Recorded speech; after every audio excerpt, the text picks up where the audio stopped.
Dr. Emily Warren's eyes flickered open to a sterile white light hanging directly above her. The room was cold, confined, and smelled of disinfectant. Groggily, she sat up, noticing for the first time the oppressive walls covered in peeling paint and rusted fixtures. A lone computer occupied a wooden table, its screen awash in lines of indecipherable code. The unsettling nature of her situation gripped her.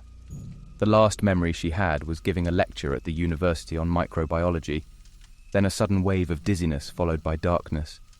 Struggling to her feet, she approached the door. It was locked.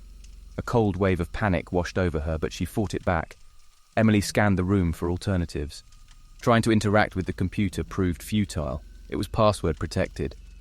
Desperation rising, she noticed a small vent near the floor. A faint draft indicated that it led somewhere else. Using the hospital gown she was wearing as a makeshift glove, Emily pried off the grating.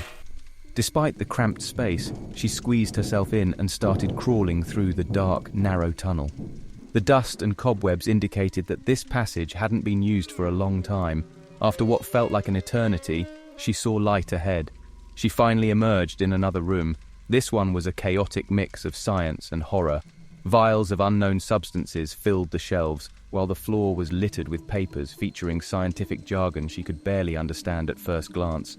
Her exploration was interrupted as the room's door creaked open.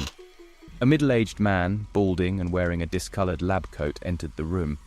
Emily quickly took cover behind one of the tables. The man began muttering to himself as he worked on some machinery that looked unsettlingly like a modified surgical table. Emily sensed her window of opportunity was closing. She spotted another door across the room, slightly ajar. Mustering all her courage, she crept towards it. Just as her fingers brushed against the doorknob, an alarm blared through the room. The man's eyes locked onto hers. "You!" he growled. "How did you get out?" Adrenaline pumping, Emily dodged his lunge and sprinted out of the room. Her bare feet slapped against the cold, tiled floors as she navigated through the labyrinthine hallways. Then she stumbled upon something even more horrifying. A chamber filled with human-sized cages, each containing a person, some listless, some frantic. Their eyes met hers with a mixture of hope and despair. Torn between freeing them and saving herself, she heard footsteps approaching. Her hunter was closing in. With no time to weigh her options, she ran until she found herself in another dead end, a door marked "Control Room." Emily burst in and bolted the door. The room was filled with monitors displaying the various rooms in the facility.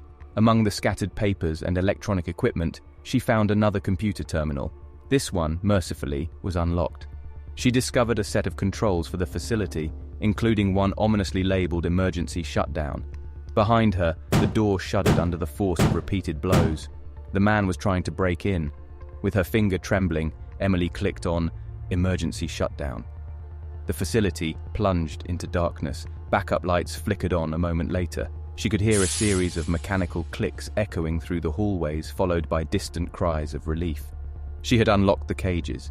Feeling a momentary sense of triumph, she grabbed a nearby phone and dialed 911, praying that the call would go through. To her relief, she heard the dispatcher's voice and she quickly relayed her situation. Then the unthinkable happened. The door burst open. The man had overridden the lock. His face was twisted in rage. "You think you can ruin my life's work?" he seethed, holding a syringe filled with an ominous liquid. Cornered and desperate, Emily tried to fend him off, but he was too strong. The syringe found its mark, and she felt a burning sensation as the substance entered her bloodstream. "As I said, the mind forgets, but the cells remember," he whispered in her ear as her vision started to blur. The last thing Emily heard before losing consciousness were the distant wails of police sirens. When she woke up, she was back in the same room where it all started, strapped to the hospital bed. Only this time there was no escape. When the police finally arrived, they found a facility wiped clean of any evidence. There were no caged subjects, no twisted lab, nothing. Despite an extensive search and investigation, both Emily and the man were never found.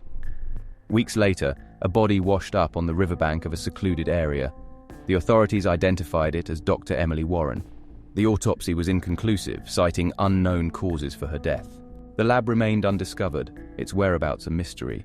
The man was never caught, and Emily's story faded into an unsettling legend, a cautionary tale whispered among the scientific community. As for the police case, it eventually went cold. the investigators baffled and disheartened. The files were stored away, waiting for new evidence that would never come. Somewhere, in an undisclosed location, the man continued his dark experiments, emboldened by his evasion of justice. His twisted quest for knowledge knew no bounds, and the haunting reality was that he was still out there, free to continue his work, ensuring that the horrors of the forgotten lab lived on.